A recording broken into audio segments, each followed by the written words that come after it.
Well, good morning. How are you all? Doesn't matter whether it's evening for you, doesn't matter if it's August for you, but for me, it's currently February the 19th and it's 7 o'clock in the morning. Hello, how are you?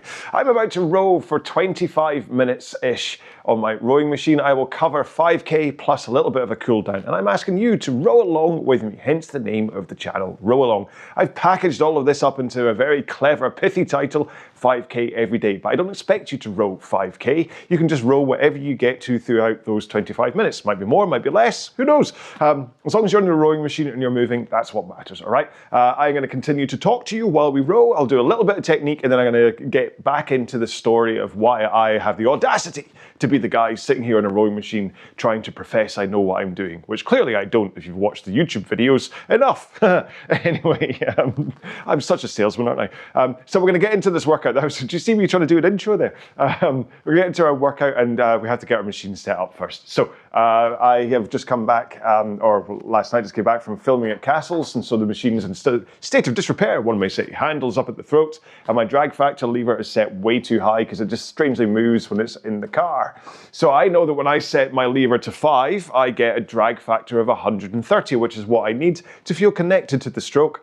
I don't have to tug and heave against it. At the same time, it doesn't feel too loose. I do recommend on the Concept 2 setting by drag factor rather than lever setting, because dirt and stuff makes a difference. If you don't know anything, set it between like 4 and 3, okay? And just leave it there. It'll be fine. Lower is usually better than higher, but anyway.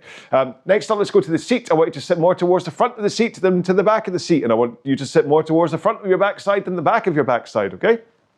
That really does help with posture. Foot plates, foot stretcher height. Oh yeah, I was rowing in Converse yesterday, so my straps are really tight. I want you to set your foot stretcher height to a point where you can come into the front of the machine with your shins in a vertical position when you're loose, which I'm really not today. I'm like, oh, I'm really tight.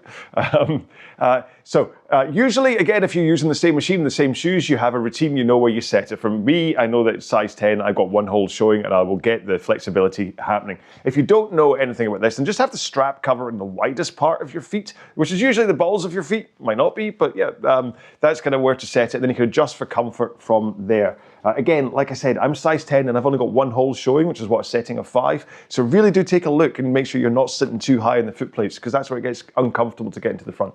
And then for the handle, I want you to hold that shoulder width with your fingers hooked over it rather than a narrow grip and choking the life out of it. Right, so we are on the Expedition EXR route today, which, as long as I've hit screen capture, which I didn't yesterday, should be playing properly in the background with me. But we're going to get started, okay? This has been a really long intro. You know that way you just wake up sometimes and your brain is working, but your brain isn't working at the same time? So it's like my brain's moving but not working. Right, here we go then. In 5, 4, 3, 2, 1. Let's go. I mean, I'm starting to think I'm just taking liberties with you all. The thing about YouTube comments and whatever is, you're all very enabling with the things that you say, and so I'm like, hey, I've got free reign to be like this. Whereas I'll just take one comment to say, could you just shut up, just to firmly put me in my place. Oh, so pace doesn't matter, okay, in terms of comparing yourself to others. So I just want you to row at whatever intensity you want, whether that means starting off nice and lightly, building up into more of a intense row, or whether you just take this low and slow the whole way, or maybe you're going to do a 5K time trial. You are in your world, and I'm just keeping you company. So I mean, again, don't get too caught up in the numbers I'm about to say here, okay? I don't want to, it's quite easy for me to talk about this stuff and people go, oh, your low intensity is my max intensity. We're all different, we all come from different places, which is what I'm going to be talking about today as I continue my story. But because it's a Thursday and it's already been quite a full-on training week, and Monday was rowing and running and then weights. Tuesday was rowing in the morning and then filming at Castle's gym, and then yesterday was this row in the morning and then filming at Castle's gym. So that's like 2 half marathon days. So by the time I get to Thursday, I am taking these nice and gentle, especially because at lunch today I will do another running workout, and tomorrow I want to row probably I'll do the morning row, and then I want to do, I think, an hour workout in the afternoon, because I got the updated Smart Row handle through the post, and I want to do a proper review of that. And as part of it, I want to row 60 minutes and compare the data that comes off the handle and the data that comes off the Concept 2.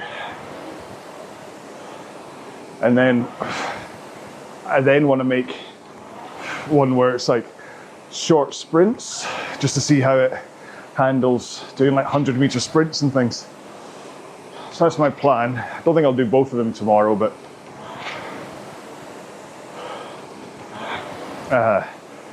yeah, so I need to just, and then Saturday I'm doing a community row for my row. I'll do the 5K park run in the morning. And then I think it's Sunday evening this week for the EXR group rows. So at least I get until like 5 o'clock on Sunday to chill. So, as we come into 4 minutes of this row,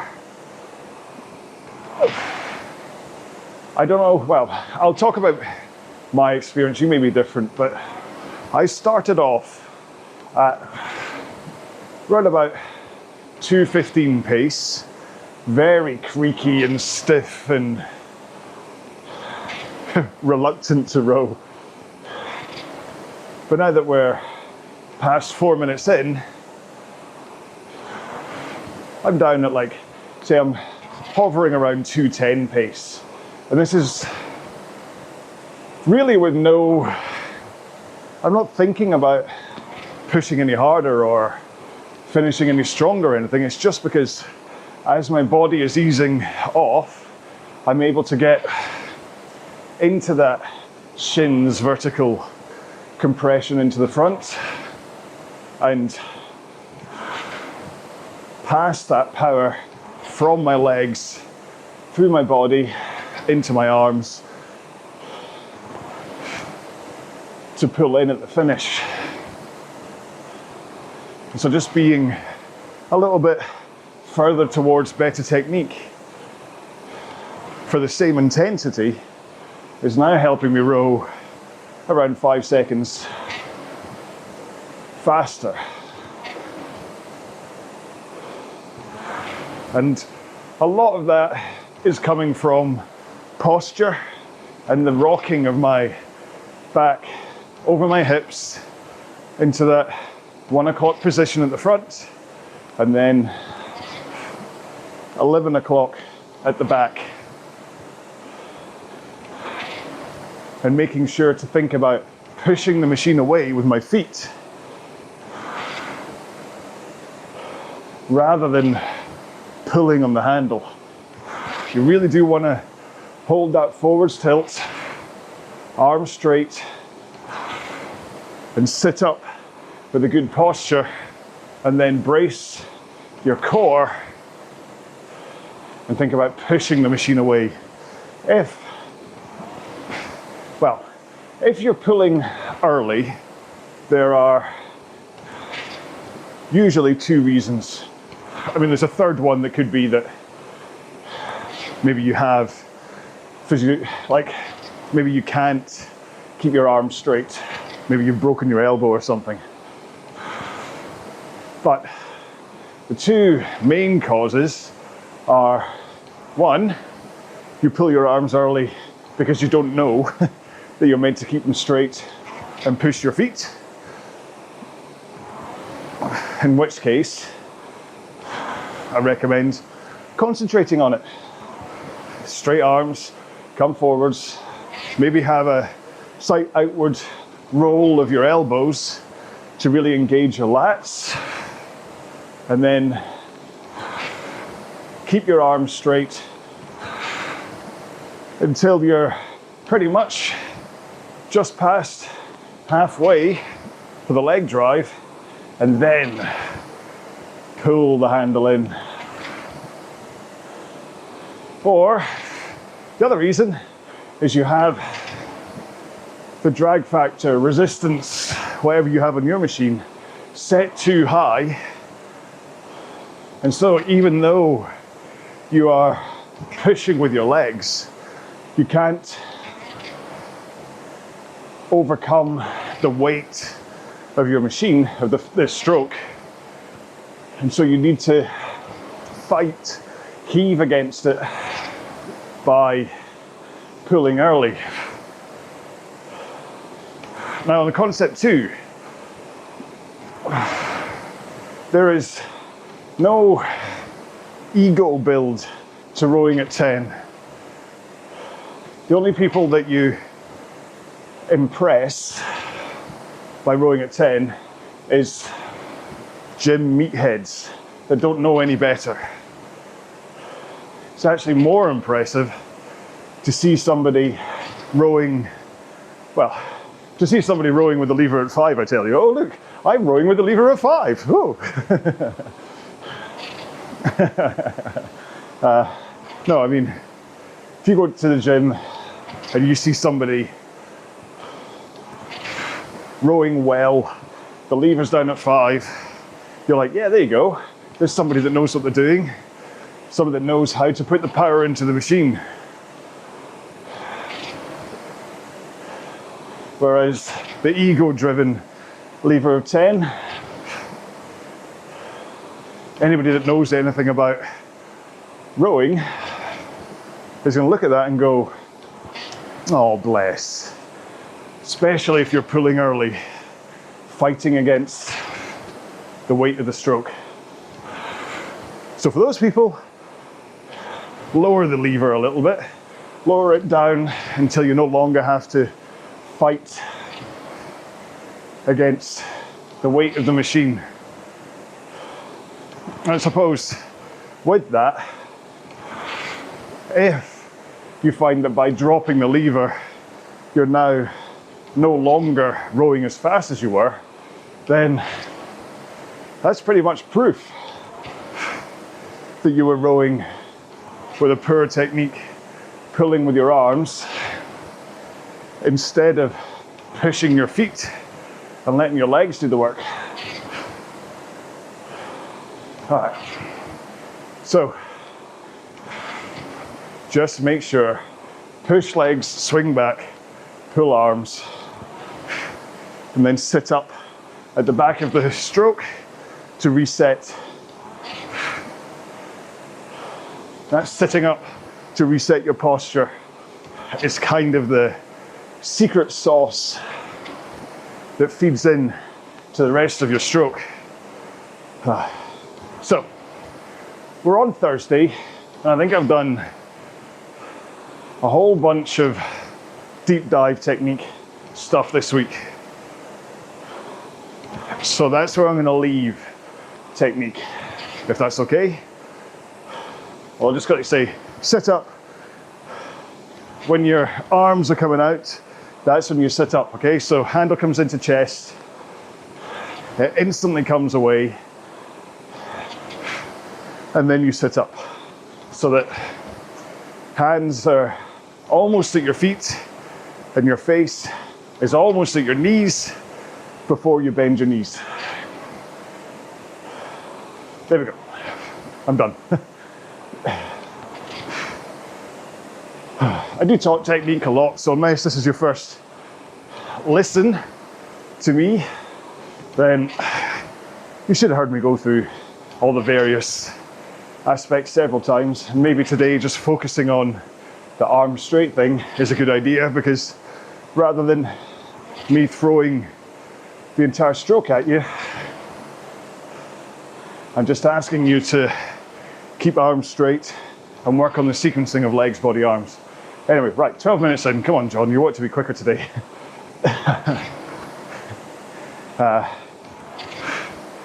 Continuing then, my story. I should have a little jingle that comes up. I was about to sing, but no, I won't. Where we left it then, I had discovered the world of fitness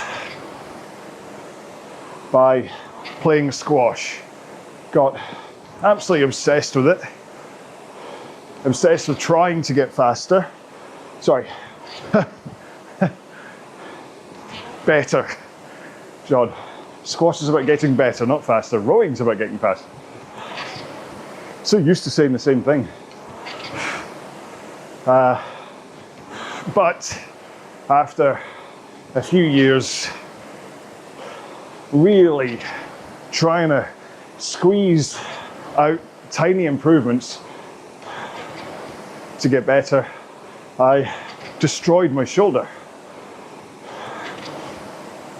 Now, again in J.J. Abrams territory, let's rewind back to that bar at the Mogai and Bears Den Sports Club,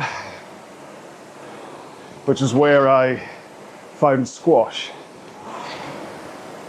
But it's also where I found my new group of friends. So I said before that when I played drums for Half Cut, those guys were my friend group.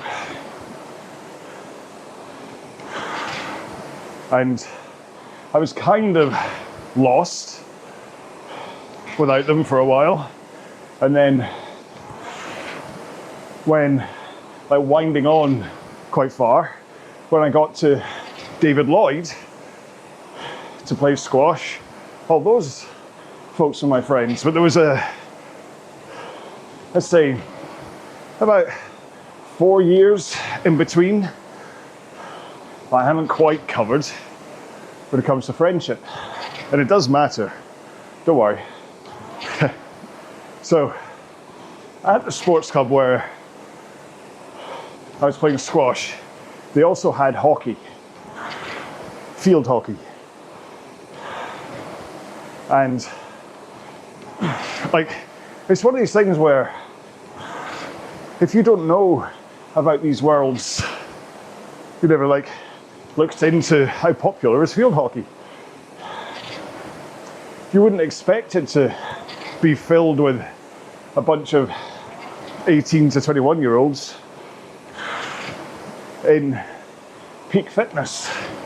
I'll confess, I really thought hockey was just a very feminine sport, and the guys just played it almost in the same way that netball is quite a feminine sport, but men do play it. However, I was wrong. So the first team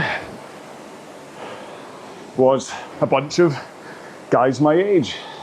And so they'd come in and would chat away. I'm still a rocker boy with my long hair. They're all young and good looking in their Ralph Lauren polo shirts and all that stuff. Calvin Klein underwear pulled up over their waists by the jeans waist so that people could see that they were wearing Calvin Klein. Calvin Klein. Anyway, I'm painting a very superficial picture, but basically, just think typical 18 to 21 year olds back in the early to mid 90s. And I became friendly with them. I think, can't quite think, we basically just hanging around with them in the bar enough. I got to know them, they got to know me. And at the time, I was still rocking long hair and a ponytail. I started to go out with them at night, and they were all into the clubbing scene, the proper stuff, where I was still listening to Van Halen and Mr. Big and Bon Jovi. And so meeting these guys kind of opened my eyes again to an entirely different world. So it was time to cut off the locks, cut off my long hair, and went into short hair and started to buy proper jeans instead of my Gap jeans with massive holes in the knees and stuff. Don't even know if it was Gap then. It's probably Pepe. Anyway, I started going out with them. And it was great fun. I mean, it was very, very alcohol fueled. Going out Thursday, Friday, Saturday to either the Tunnel nightclub or our Chaos in Glasgow. But while also training hard for squash. I mean, I'd get home at 4 in the morning from a club, having consumed 1 or 2 vodka Red Bulls, sleep for a couple of hours, wake up, and then go play a squash tournament. It's no wonder I was not quite as good as I could have been. Anyway, so it was on one fateful night that I came home from a tournament. I don't think I did well. I think I had tail between my legs. And met them at the bar, and they're all like, "We're going out tonight." I'm like, "Oh, I'm just gonna go home." Still in my sweaty kit. Well, I'm just gonna go home, chill, watch some television or something. And they're all like, "No, go home, shower, get changed. We'll wait for you here. You're coming out." I'm like, "Oh, all right then." And that's what we did. Went into Glasgow, hit a couple of bars, ended up in the Tunnel nightclub.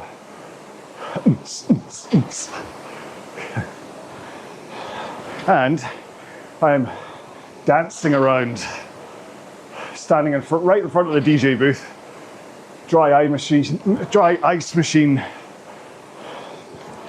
blasting into the back of us.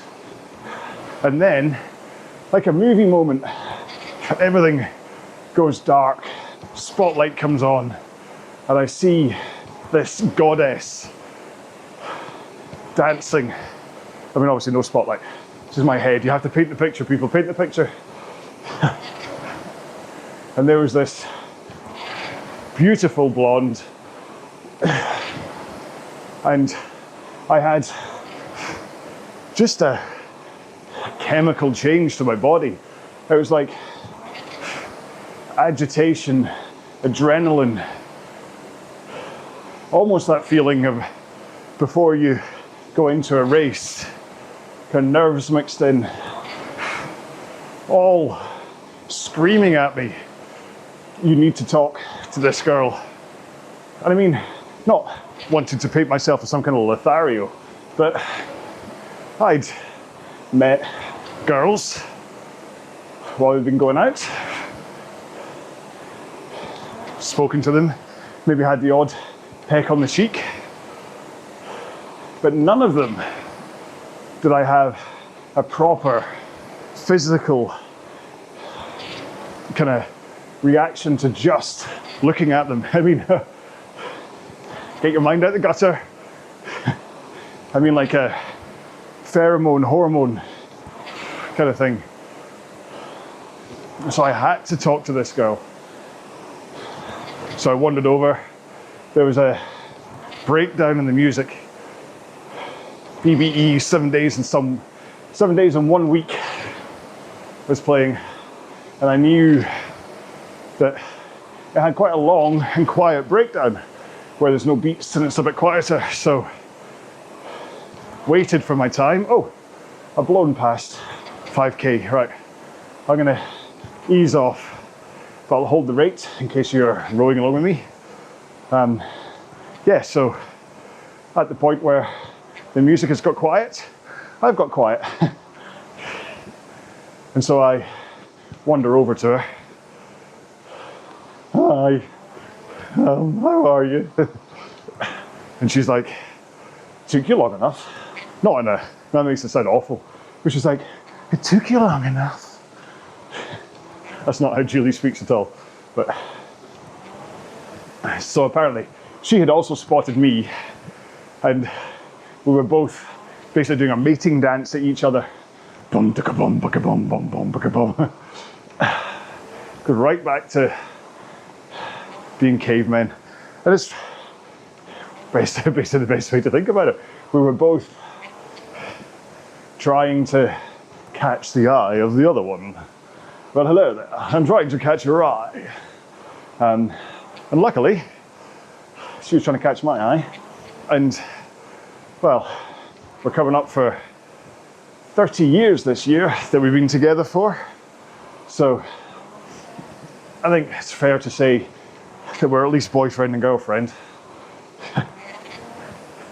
Married for, well, 22 years this year. Anyway, there's a point to this story. So when the squash injury happened, or, well, should I say, so basically, I'll continue this part of it. I know it's not been much fitness today, but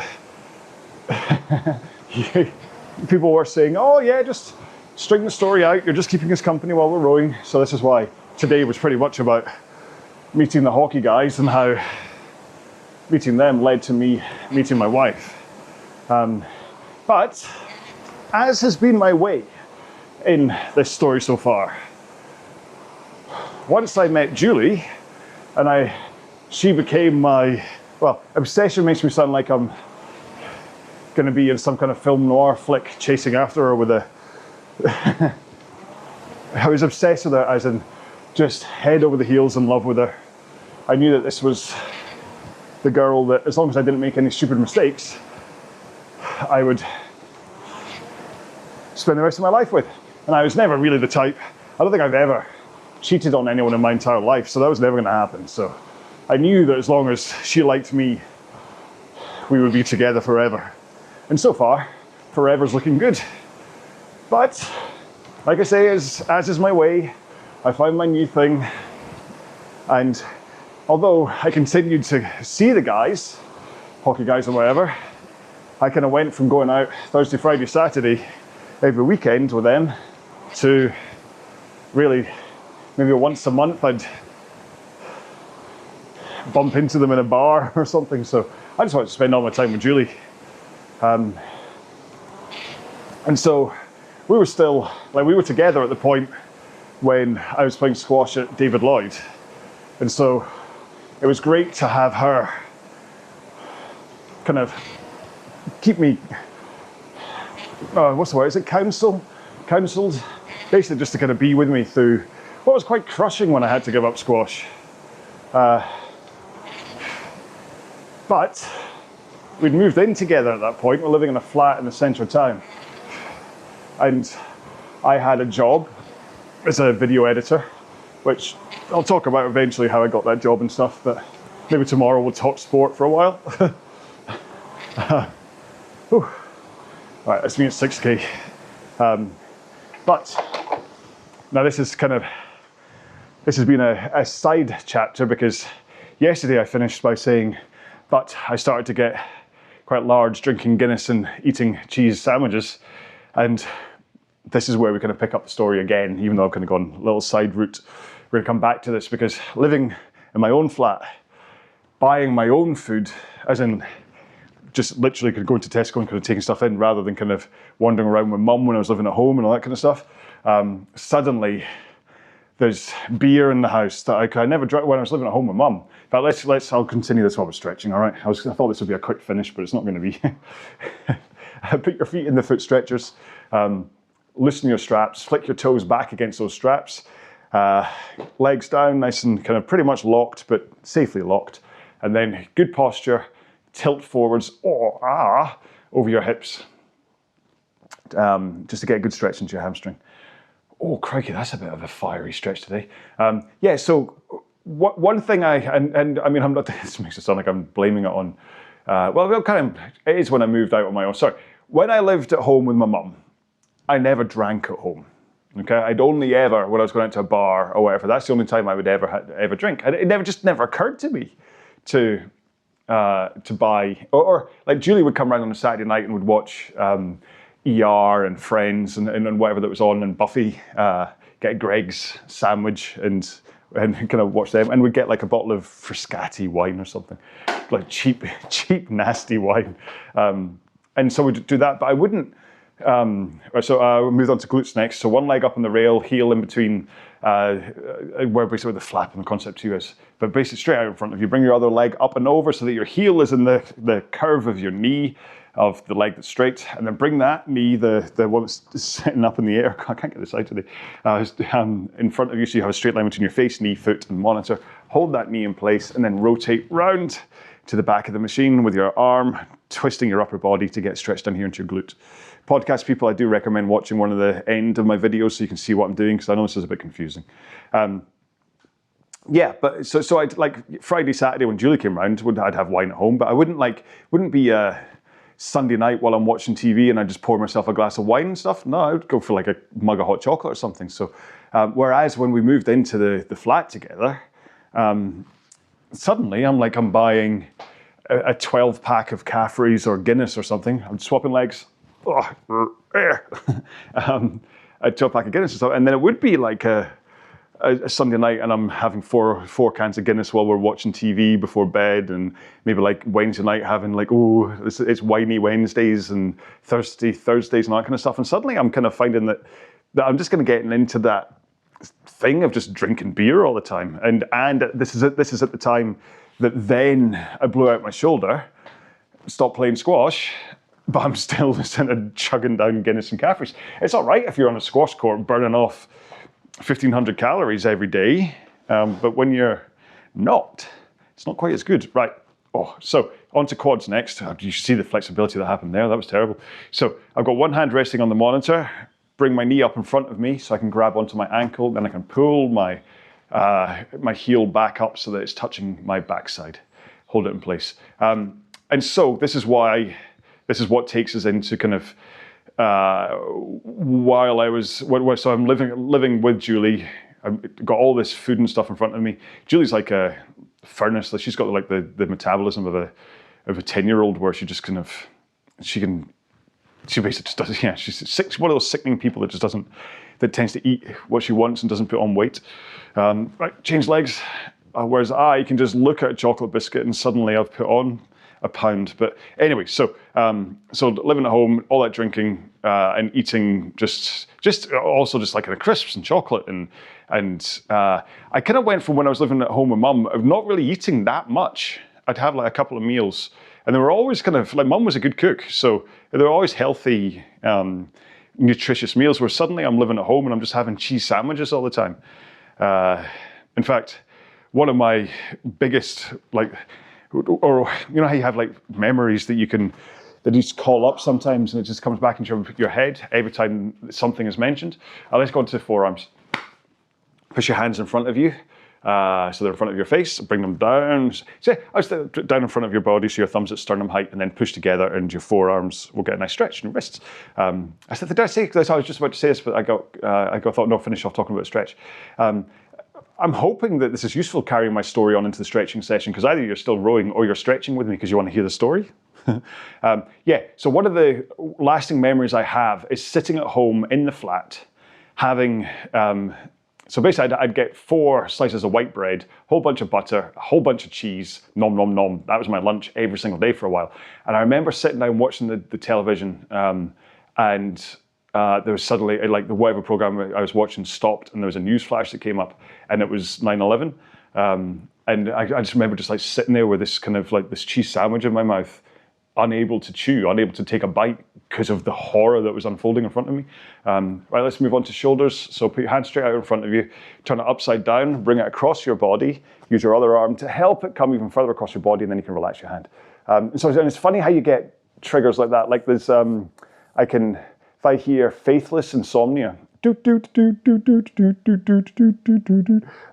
I hear that, I'm instantly or there's one mix of that, not all of them, there's one mix of it, that when I hear it, I'm instantly taken back to my bedroom in my mum's house on a wintry day, listening to that with the hockey guys before we were going to go out to a bar. It's really strange how that link for these things kind of, yeah, anyway. So that's kind of where I was. So I'm at that point now where like I say, I've circled round and I'm right back to where I finished yesterday. So the shoulder's blown, I'm overeating, and I'm slowly getting bigger. Let's change to the other shoulder.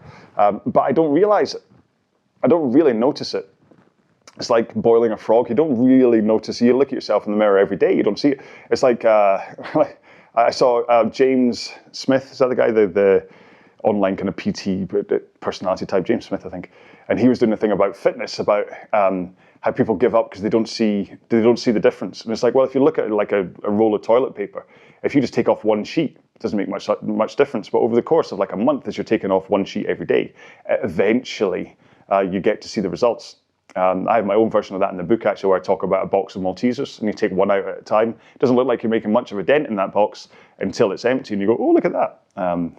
Who ate all my Maltesers? So yeah, but I was basically gradually growing. So that's where we are, all right? So that's where we continue. Hopefully, I mean, I know, like I say, I know there wasn't much sport and fitness today, but I'm hoping just telling you that part of my story. I mean, this is firmly becoming my memoir, isn't it? So yeah, it's a journey of John's bedhead and, because yeah, a bit too early for me to even think about my hair today. Yeah, his bedhead and his life. That's what it was today. So I will pick up, but tomorrow I promise you, I will tell you how I kind of turned everything around and kind of went from I was eventually around about 230, 240 pounds is what I got up to, 17-ish stone, maybe just under 16 and a half. And then got all the way down to 11 and a half stone. So that's what I'll get through tomorrow.